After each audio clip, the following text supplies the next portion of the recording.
You're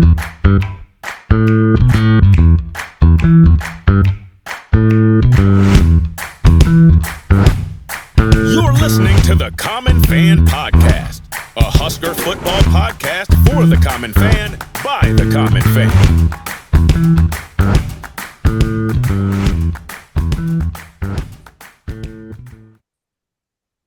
Welcome back to the Common Fan Podcast. I am TJ Burkle, as always, alongside Matty Owens Sr. and Geoff in Lincoln.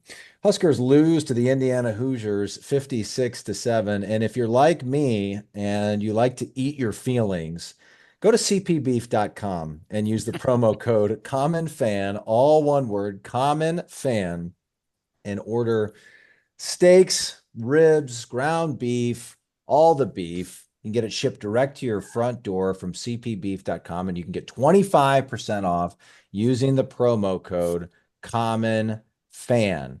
You know what else? The Common Fans are doing the first ever Common Fan tailgate, and Certified Piedmontese will be sponsoring that tailgate and providing us with some burgers and some beef brats for that tailgate. So don't miss out on the opportunity to come hang out with us. We'll be in lot 10. And it's probably going to be a little bit of a game day situation where we have to let you know where we are. We're going to try to be in the northwest corner of lot 10. But anyway, let's put a bow on CP Beef, cpbeef.com, Common Fan promo code for 25% off. You can also go to your local Mercado Butcher Shop in Lincoln or Omaha to get all the best cuts from the butcher shop or some delicious hot food ready to eat as well. Certified Piedmontese, powering the Husker football team and powering the Common Fan Podcast. Also, make sure to check out our new website, www.commonfan.co. TS Web Services built the site for us. Whether you need web development or hosting, they've got you covered. You can trust TS Web Services to take your online presence to the next level. TS Web Services can help improve, redesign, or host your web services. Check out Check out tswebservices.com to learn more. Guys, I got to be honest. I was concerned about Indiana. They came into the game 6-0. It's their best start since forever. Obviously, they've been really good on offense, really good on defense. I think a lot of Husker fans felt like they hadn't really played anybody. And so, there was a hope and a belief that we might match up well with them. I wasn't feeling like, I know I picked it as a win when we talked to Mitch and we did our predictions. I wasn't feeling like that was necessarily a guarantee. Let me tell you what I didn't have on my bingo card. I didn't have Nebraska coming in completely flat, completely unprepared. Completely getting pushed around on both sides of the ball. And after a bye week, going into a freaking shell the minute things went south. Yeah.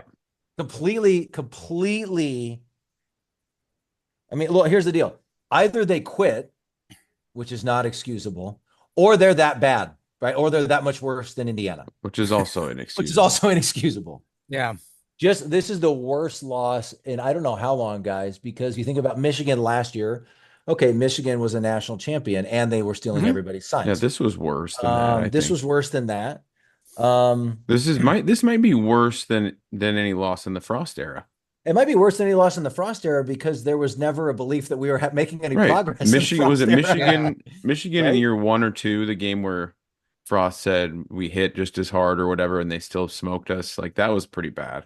Yeah, I can't remember. It was year 1 or year 2 of Frost when we got smoked by Michigan, but that's the only one that comes to mind. It goes back to Riley era. Like there was a Penn State and an Iowa beating in there. Like this.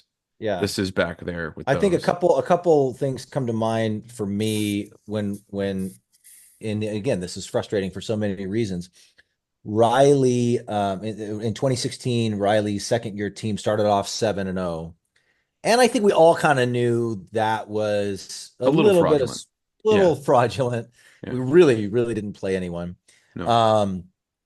But then the losses in the back half of that season, we got completely blown out by Ohio State. We got manhandled by Iowa. We lost badly in the bowl game to Tennessee. Yeah.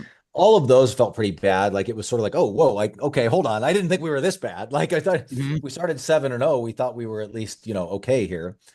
Um, I think the reason this one hits so hard is because of the genuine belief that we felt like things were going in the right direction for Matt Rule's program. And also we thought this defense could keep us in just about any game that we played. Like it felt like if things got away from us against Ohio State, that's one thing. I absolutely did not expect Indiana to hang 56 points on us and us to completely put our tail between our legs and just give up. Yeah. No. Yeah, they've got to figure out something. Well, across all phases of the game after today, they've got to figure out something in all three phases. But it looks to me, and again, we're not X's and O's experts, but it looks to me like Nebraska on defense needs to figure out a way to stop teams that are really good at the quick passing game. When the quarterback's taking 3 to 5 to 7 step drops, I'm comfortable with our guys getting home. Okay, there wasn't a whole lot of that today. I mean, it was a quick fake and throwing it right away, or quick getting the snap and throwing it right away to on some of these pass plays. So, but then the leaks in the run game, like that's I don't know how we explain that. Like it was bad. It was pretty bad. I said that we can't freaking sleepwalk like we did during that opening sequence of the Purdue game. And I knew from the second after they scored and they kicked off to us and we had that blunder down on the 1 yard line, I knew that this game was already going in a terrible direction. I had lost all confidence in what we were doing. And I felt like we were just doing the exact same thing we did where we just weren't awake. We were just in a fog out there.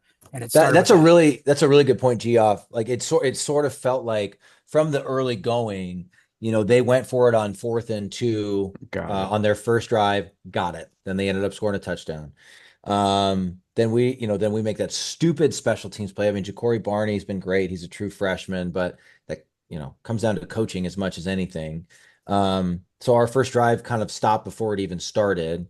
And then like, it just sort of felt like early on when they're up 7-0, they're up 14-0. Even when we scored to make it 14-7, it sort of felt like we're going to have to like score just about every time we get the ball to stay in this thing. And it felt like one of those games from the Frost era where everybody kind of knew, or from early on, we're not going to win this. And I think the frustrating part is, and not really frustrating. We can be fully on board and appreciate everything that Matt Rule has done for Nebraska football up to this point, and yet still nitpick, complain, and be disappointed in this performance. Like it was so bad. Like nobody should be exempt from complaints when their team performs that way at all. Right. Especially after a bye week. You've got 12, 13 days to prepare for your next opponent, and you come out looking like you just played 5 days ago. Like that, you can't have that. You just can't. No, and I don't know if it's No, go ahead, Mario. Go ahead. Sorry. No, I'm just gonna say I don't know if it's we've got a lot of really talented, inexperienced players. We gotta remember too, like even some of our guys on the outside, Banks and Nair, like this is their first year with these coaches. Like you're going to have these things, but you don't expect it to get that bad. No, let me take this in a different direction, Matteo. Please. I feel like we have bent over backwards to be fair and reasonable. And we are not like, we don't try to like generate hot takes on this podcast just to get more eyeballs on the pod. No. Right. We have been defenders of Coach Rule and the coaching staff and whatever else. Let me tell you, and again, I'm not calling, I see this calls on Twitter to fire Foley, the special teams coordinator, and to fire Satterfield, the $1.4 million man, offensive coordinator, and to fire Garrett McGuire, the wide receivers coach. Newsflash, Common fans, none of that's happening during the season. No. We can have a conversation in the offseason about what changes might need to be made. Yeah. And I think we'll probably not finish this episode without criticizing Satterfield a lot more. Don't get me wrong. But like nobody's getting fired. Okay. So let's be clear on no one's getting fired right now. And again, that's usually not a sign of a healthy program. Husker fans more than anyone can testify to what instability comes with firing a bunch of coaches over and over. And we So, know. let me also say then, with that context of how we've been supporters of Rule and the staff and everything else, this was completely unacceptable. Yes. This is not okay. Like, Husker fans shell out too much money. They support this team too much. They build their Saturdays around these games to watch these games. And here's what I found myself thinking. We talk about, well, they're learning how to win when they barely get by Rutgers 14. This is what learning how to win looks like. Yeah. They're learning how to win when they're down 3-0 to Purdue in the middle of the third quarter. You know what? It took Indiana one off season to learn to how figure that out. That's the It took Indiana one off season. Yeah. Right? Like, we've bagged on Right? Dion for thinking he can do it and turn around. Kurt Signetti is doing it right now. Kurt Signetti's absolutely doing it. He's doing it. They're 7-0. Yeah, he brought a bunch of James Madison players, but guess what? They won a load of games. They won a shit load of games at James Madison. I mean, those James Madison players just completely tossed us around at both that lines. Receiver, Surratt, like, he's one of the best receivers we've faced all year. Some of those back shoulder, I will say, to their credit, like, let's give Indiana a little bit They're of credit. good. Some of those back shoulder throws, there's nothing No. They were well covered, and those guys were just making plays. Still making those grabs. Yeah. So let's give them some credit where it's due. But again, 56-7 is completely inexcusable. Yeah. And I think what's frustrating for Husker fans is it just leaves you with this feeling of, like, where are we? Here we go again. We thought we were at least making progress. I don't think any of us felt 100% certain we were going to win this game. We all knew it was a possibility we would lose this game. It's just the way that we lost it. Yeah, it's just the way that we lost it. You know what? We can handle losing, guys. Like, we've been losing, but not like that. Like, my God, like, I'd stomach a 14, 17 point loss.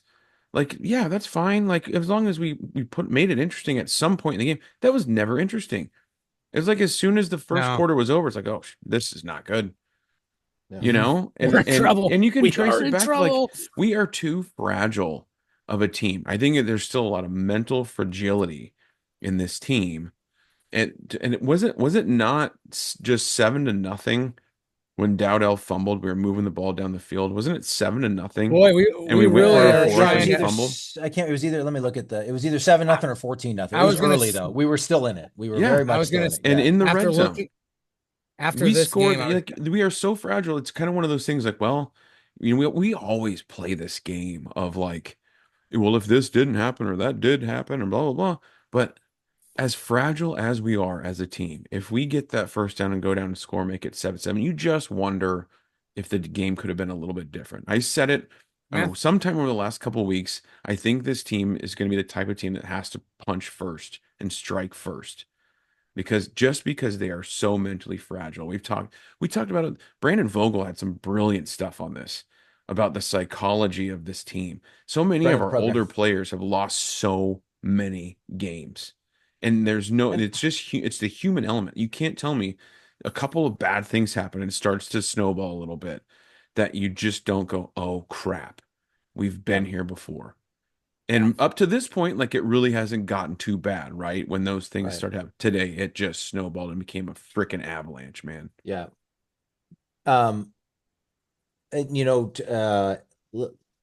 It felt like, I'm not sure it would have mattered the way everything played out today. Probably not. But to your point, like, we went for it on fourth down early, didn't get it. Mm-hmm. The Dowdell fumble at the worst possible time.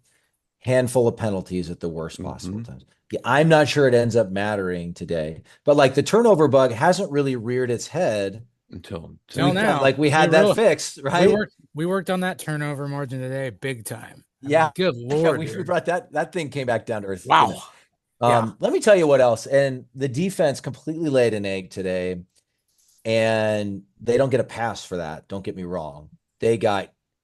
Receivers were wide open all day long. They got completely gashed in the run game. I mean, those guys were going for 10, 15, 20 yards. The tackling was piss poor. Like, the defense was bad. But you feel like at least Tony White and the black shirts have earned the benefit of the doubt a little bit, right? Am I like, right? Like I thought you were going to say, hey, at least we'll probably have Tony White for one more year. Well, we probably will. Now we will. He's moving down the list of potential head coaches for other Hey, programs. we need some cohesion, right? Yeah, that's right. We don't really want to take it this way, but I mean, you at least there's at least like documentable evidence to say they will bounce back. I hope you're maybe against Ohio State, maybe maybe not, but I doubt it. I think yeah, maybe not against, but I think for most of the other games on the schedule, there's reason to believe the defense will be better. Geoff, go ahead, sorry. No, I hope that you're I'm right. I'm going to a second point about this anyway. Go ahead, Geoff. The only point I was going to make is we've had this conversation after multiple games already this season where I feel like we've talked about how the defense hasn't done a good enough job more than they've done a good job, in my opinion. We've got the Colorado game, did awesome, but we were bitching about Northern Iowa the week after that about how they didn't step their game up that way. We were bitching about during the Purdue game. And I feel like there's a lot of, I don't know. I think we give him a lot more benefit of the doubt than I think we even realize, to be honest with you. He does a good job, but this does tend to seem to be a trend for us right now, is that we're constantly having they do a good job. I get what you're saying. I think we were pretty nitpicky with the Northern Iowa and Purdue, though. You look back and like we gave 3 points in Northern Iowa. Sure. I mean, Purdue didn't score until very late. Like, so I think we just expect greatness, to be honest with you. We should not. Like, we should expect good. We should expect above average because that's where we're at. I mean, it also raises the question of like Purdue's offense is bad. Rutgers' offense is bad. Yeah. Like it kind of raises the question. Illinois and Indiana are the two best teams we've played, and those are the two worst defensive performances we've seen so far. So it kind of raises the question. Maybe the 3-3-5 and the Tony White magic is only extends so far. It only extends to really bad Big Ten West. Well, and I was thinking like bad on me. Like, okay, Indiana's more like kind of like to spread it out and do it a little bit more like Colorado, and we did really well against Colorado, but Colorado did not even try to run the ball. Like Indiana's like, we're going to do whatever the hell it takes to get the ball down the field and beat you and take chunks out of your defense. Yeah. And so I don't know. I don't know what to think, guys. I do think there, in terms of looking forward, there are teams that we match up with pretty well. So I'm not going down that road of like, dear God, are we going to win another game? Like, I think we'll match up better. We'll match up better with some of these teams. We'll match up well with Wisconsin and Iowa, to be honest with you. So I don't know.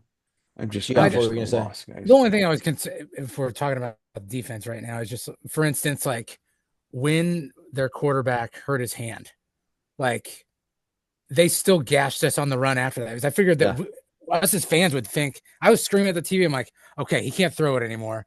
We're just going to have to load it up in the middle and stop the run now. And they still were gashing us. Yeah, no, they were fine. After that, we couldn't do anything. They were just fine. I don't know. I'm kind of nervous about it now. It's after this, especially if you say we give them the benefit of the doubt and then put that score up on the screen. Like, we'll give them I would say we give them the benefit of the doubt if we lost by like 2 touchdowns, but that's pretty bad. No, we lost that's 7. Fair. That's fair. That's fair. Like I again, inexcusable performance. Don't get me wrong. Where I was going with that was the offense and the $1.4 million man, Marcus Satterfield. Yep. And how he has not earned the benefit of the doubt. No. And he hasn't been good since he's been here. And look, even the optimism at the beginning of this year was based on what we did against the first 3 games, which were not against Big Ten defenses. Yeah. Since we've gone into Big Ten play, we've only, I guess you could say they were pretty good against Illinois. They figured it out in the second half against Purdue, but they scored 0 points. It's sort of gotten worse and worse in Big Ten play. Yeah. And let me throw this out there again, a hot take alert. I don't want to hear it again about how you're committed to the run game. No bullshit. Yeah. So I was going to say the exact same thing. Get out of here. But you're a fraud. Yeah. And let me tell you something. I love Dylan Raiola. I still believe he might win 17 Heismans before it's all said and done. Him dropping back 8 plays in a row is not going to get you where you want to go. No, and so he says he committed to the run, but we abandon it immediately. We start passing it. Then the game gets out of hand, and you have no choice but to pass it. After look at the very you're just freaking screwed. Yeah, look at the very first series when Barney made that boneheaded play and caught it and stepped out at the 1. The first 6 plays, 5 were passes. The one run we had went for 4 or 5 or 3 or 4 and got us some space, and then it was just like, okay, now we're just gonna try to dink and dunk this out of our own territory. I hate that. I hate that. Gus Johnson said be a man, be a damn man, and go hat on hat and run the damn ball, kill some clock, give your defense a rest. Satterfield is not. We've talked many times about complimentary football. That is not complimentary football. We are saying we want to be tough and run the ball and play complimentary football. They are not. They are not doing that. And I personally blame Satterfield for it because the play calling does not go with that. Does not coincide with them saying that. So figure it out. We have no identity. We have no identity. That's exactly right. Geoff, what are you saying? No, I just said Gus Johnson said to your point there, Owens, like you should probably run the ball in that situation. And he said it too. He goes, oh, they're in their own end zone. They better have big confidence in their quarterback if they're going to let him start throwing it out of their own end zone as a true freshman. And sure enough, we started throwing out of our own end zone right away. Yeah. Like, oh my. And we got lucky too. That third down grab to get the first down. That was a phenomenal catch by Fedoni. Yeah. Fedoni had a great game by all accounts. Like he missed the block, but Fedoni was fine. He might be the only guy that would maybe deserve a corn cob today. Yeah. And then we punted it, Jeff, 3 plays later, though, mind you. Yeah. I mean, even late in the game when the game was over, I can't remember, it was like 42-7 or 49-7, but we still were moving the ball down the field, and it was 1st and goal at the 5, and we went incomplete pass, handoff for a loss of a yard, sack. Yeah. Yeah. Like that sums up watching Marcus Satterfield's offense. Yeah. The guy completely has not earned the benefit of the doubt. The offense was atrocious last year, and they're below average this year. Like I know they went and got and I know I don't know and I don't care. I see this stuff on Twitter. Right. And I see people say, oh, they're not committed to the run game, so they can't run. And then I see people say other defenses, all they have to do is stack the box because Banks and Nair and Barney and Jalen Lloyd can't get open. I sort of refuse to believe that. Yeah. Like, are you like Jalen Lloyd and Ja'Cory Barney in particular, two like the fastest guys on the planet. Banks and Nair have been really like. I sort of refuse to believe that no one can get open. Do you know what? Good coaching also, like does, you see the offensive or you see the pass interference calls. Like clearly, defenders are having to grab our guys because they get beat. But so I don't know. So I guess what I'm saying is, where does that leave us? Why is the offense so inept? Good coaching and good schemes gets players open. I know these guys are fast and athletic. It's not always just like, okay, you got to burn this one guy. Like you have to have good play calling. You have to run one play to potentially, maybe it works, maybe it doesn't, but it's setting up another play. It's all a big chess match. Okay. And when the defense and the defensive coordinator have a really good idea of what you're doing, hey, these guys are going to abandon the run. And then it's like, okay, let's go. Pin our ears back. Let's go get Raiola. That's easy to defend. I know exactly right. When they know they're not going to run anymore, they just come at you as hard as they can. Right. Yep. It's like, okay, once we're up 14-0, Satterfield's just going to try to air it out now. Like that's so easy to defend. Let me tell you guys what else. Harburg came in pretty early on about a 2nd and 10, and he ran like an option play, and they got 9 yards, and it was 3rd and 1. And I'm trying to remember exactly what happened there. I don't think we got it on 3rd and 1. And I'm trying to remember if it was one of those where we didn't get it on. I don't remember what the next sequence was. But Dylan's the guy. Dylan is the future. Mm-hmm. Why don't we have Harburg take over like a few series? Like what? Like go 2 for 1 or something like that. Dylan let him run. Let him run. If you're going to bring him in, let him run a whole series, because if teams are preparing for one thing, which is Dylan Raiola and a pro style offense, and then you bring in a really athletic running quarterback and sort of a more option scheme, then again, I'm like, why don't we like do more of that? Like, just especially in a game like today where it's slipping away, especially when it's 21-7. How about this? How about when it's 21-7 Here was a big miss. 21-7. We get the ball with under 4 minutes to go in the first half. We know we're going to get it on the kickoff coming out of halftime. Mm-hmm. So I texted the guys. I texted our group of buddies, the Fantasy Football League, the Pie High crew, and I said, at the very least, don't give them the ball back. Yeah. And what did we do? We went 3 and out. Yep. We went 3 and out. How about on that one, you bring Harburg in? A more run-based, like get some first, again, ideally you get points, God forbid. But at the very least, hang on to the ball, go into halftime down 21-7, knowing you're getting the ball back to start the second half. I feel like mentally that's a big difference between going 3 and out, giving them the ball back, giving up another touchdown, and going into halftime 28-7. 100%. Like you're sounding too reasonable. You sound like you'd be a good football coach, TJ, because all it is on calling offensive plays is knowing who you need to get the ball to and how are you going to do it. You have your guys that can get you yards, and you just got to figure out how to get them the ball in space. Like that's all it is. That's all it is. We're playing PlayStation football now, though, too. You guys, like, I think the game would be a little bit different if we can just kick a field goal and get some sort of points out of some drives every once in a while. We have to go for it every time now. It's unbelievable to me. Yeah, you can go back and look at what if. Like we could have made it 7-3 on the first series. Or 21-10 or 21-13 or something like that. Like just anything to make it a little bit more reasonable. And they're playing like I do at home where I'm just like, screw it, I'm not going to kick it. Somebody's down there somewhere. Especially on the new game, the kicking is so. I've played like 10 games maybe total. The kicking is so damn hard. You would just say, forget it. It's 4th and 21. I'm going to throw a bomb. Right. But that is a really good point. Like we could have kicked to make it 7-3. Did we even try a field goal today? We didn't. We didn't try a field goal. Like again, in this game, I'm not sure it matters, but I think it matters to the team and whether or not they're going to quit and give up.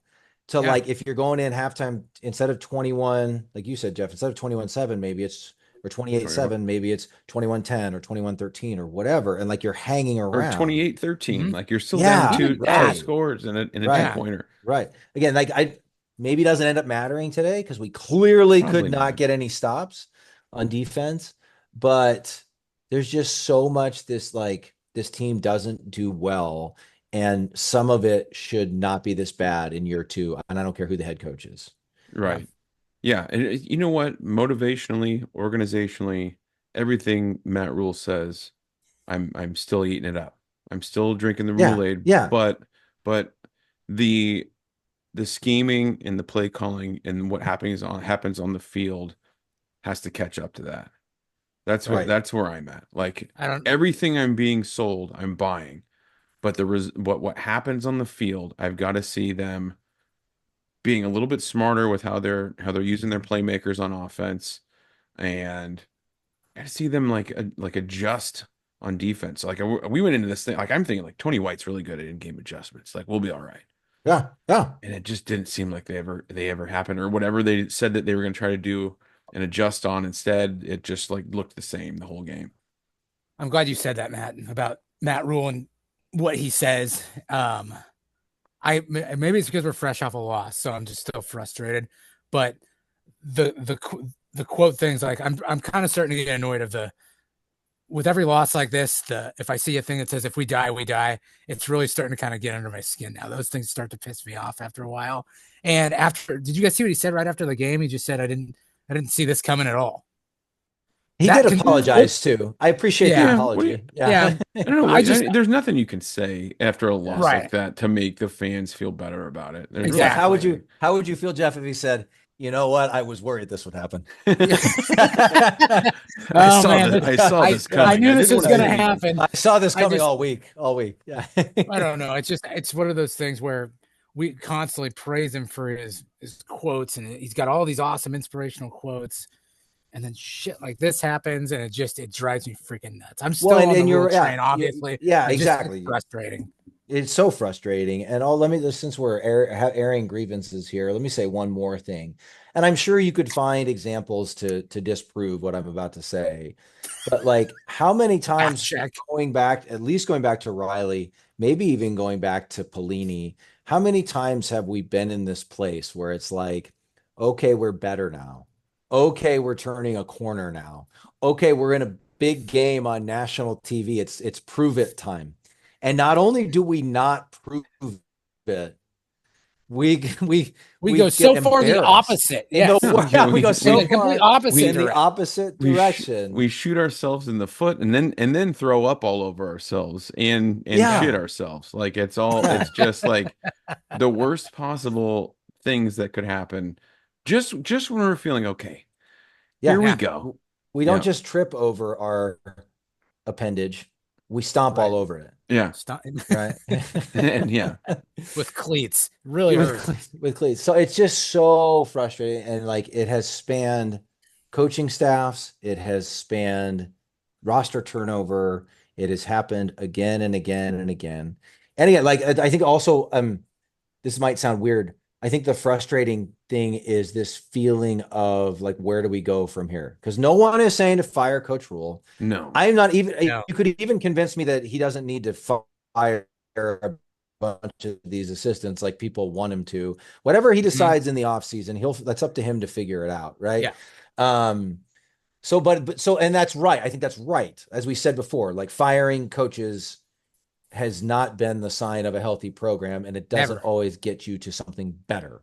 We know that better than anyone, Husker fans. But then you're left with, okay, where do we go from here? Yeah. Yeah. Like, so let me ask you this question, like TJ. what's left for this team? Yeah. So I know the answer you're going to get, but I just want to throw this out there.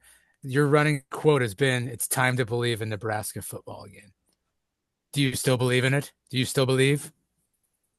Ooh, that's Geoff, great one. I wish you had cheated and told me you were going to ask me that. Oh, sorry. I'm going to go yes. I'm going to go yes, because otherwise that would mean giving up on Rule entirely, and I'm not ready to do that.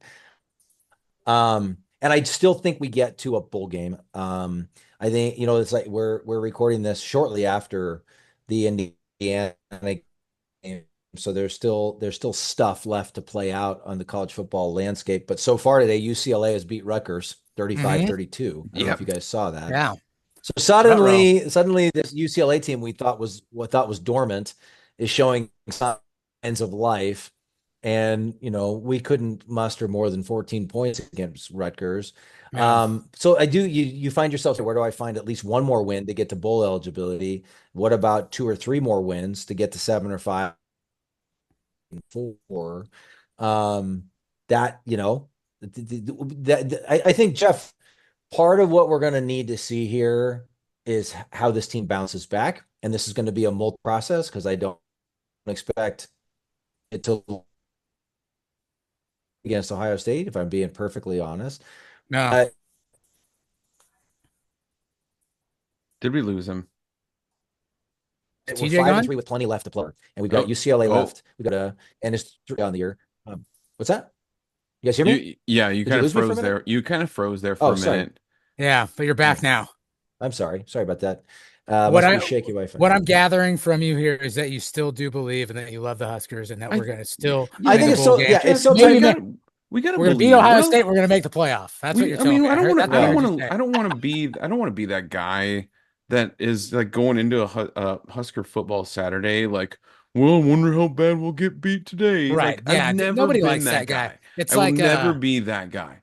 Next week, I can't. You know what? Next week I will muster up enough self-confidence and self-esteem to still put on my Husker red, even though knowing we're going into Columbus. And Jeff, I'm sorry, your upset prediction is not going to freaking happen. It's gonna be bad. It's gonna be bloody, and I'm still gonna be like that thing where like the clown's putting on his clown makeup. That's gonna be me putting on my Husker gear next week. I'm gonna do it every single week, and it doesn't freaking matter. So I said, I think it was last week, let's enjoy the ride. We've got 5 games left, and we're gonna see how good our coaches are. Yeah, we're gonna see what kind of talent we have. That part's still exciting to me. On that note, Matteo, like I can't stand when I see, and it's like this, I love you all out there. Like we get texts from people and we see it on Twitter when people are like, we'll be lucky to get to 6 wins. Like why are you, then don't even watch, right? Right. Like, other than Ohio State, which I don't feel good about, we can win any game for the rest of the season. I'm not saying we Up for will, grabs. I'm not saying we will, but I think like let's see what this team bounces back with. Let's see how they respond to this. Clearly, we've made this point before. Clearly, we get up to 3-0 start after the big Colorado win, people were saying, oh, they're going to be 7-0 going into Ohio State. Clearly, we're not as good as we thought we were. That doesn't mean we can't beat Iowa. That doesn't mean we can't beat Wisconsin. No, Neither, right. like both those teams have multiple losses. Both of those teams are not ranked right now. Right. Like we're not talking about playing Ohio State. Don't be Randy Quaid from Major League 2. Nobody likes that guy, all right? Exactly. Don't be that Exactly. guy. We'll blow it in the playoffs. Yeah, Exactly. we're not turning into a parking lot. But Jeff, I resent you making me say that I still believe in Nebraska football when all I wanted to do was bitch about everything during this episode. So I We have really to have resent something that. positive to say, right? Yeah. Oh, by the No, way, it I is- just thought of something. I thought of something right now. I didn't realize this until we started the game. You're telling me that there's another fake Memorial Stadium out there? I know. I was didn't like, know what? either. It's a very common name. I think Oklahoma has Memorial Stadium too, don't they? Yeah. Good Lord. Lots of memorials. Get your own out there. ideas. Get your own ideas, people. Thieves. Another fake Memorial Stadium. And the other thing, in this new crazy college football world, you don't know what team's going to show up week to week. It doesn't matter who you are. Yeah. Even the Bamas and the Georgias, and I mean Texas and Oregon have been pretty damn good all year. But other than that, like, who the hell knows?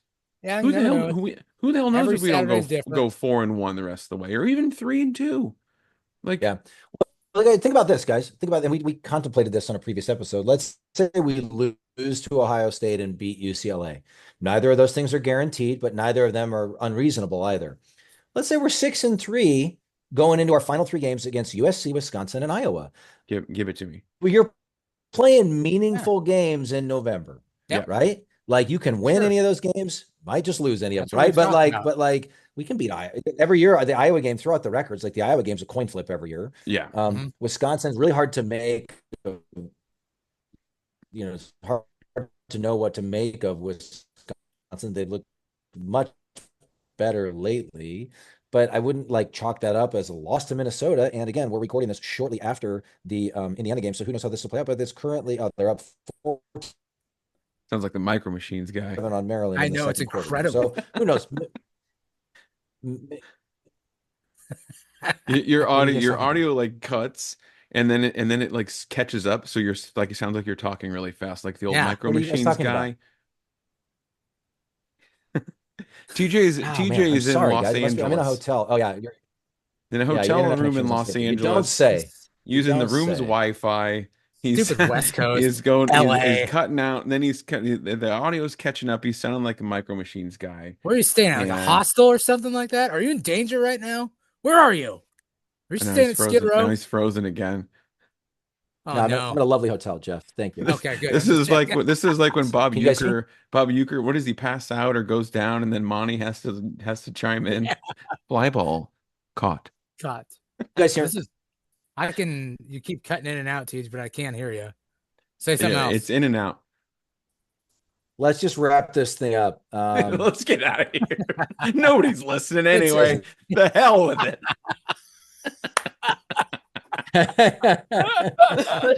All right. Let's jump to corn. Does anybody deserve a corn cob? No. My family deserves one for putting up with me screaming. Like, I shouldn't be that pissed off at 11 a.m. in the morning screaming at a television, but here we are. So kudos to them for putting up with me for most of the day. Oh, my family gets the corn cob. There they go. I'll give one to Fedoni. We'll go Fedoni. He had some good catches. He looked like the only guy that wanted to freaking play football today. Yeah, probably best game of the year for Fedoni. I don't think anybody else deserves it.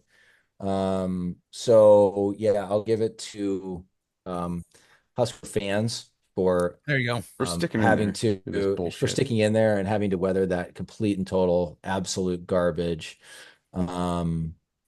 yeah, I mean, just really, really, really, really terrible all the way around, boys. Yeah. Well, how fitting that the Huskers blew one big time today. TJ's internet connection sucks. Man, what a day, huh? What a great day. That means a lot coming from you, Phil Hellmuth, with the shades on. I'm in mourning. All right. I'm suffering here. I cried a lot today. I don't want you Yeah, I guys bet to you, see bet you are. I bet you're bloodshot crying eyes. real crocodile tears with your Notre Dame quarter zip on. Yeah, I hope exactly. Georgia Tech takes them to the woodshed in the second half.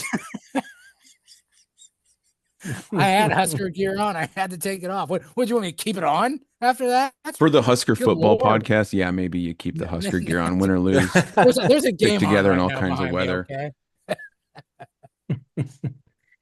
All right, Common fans. Well, Oh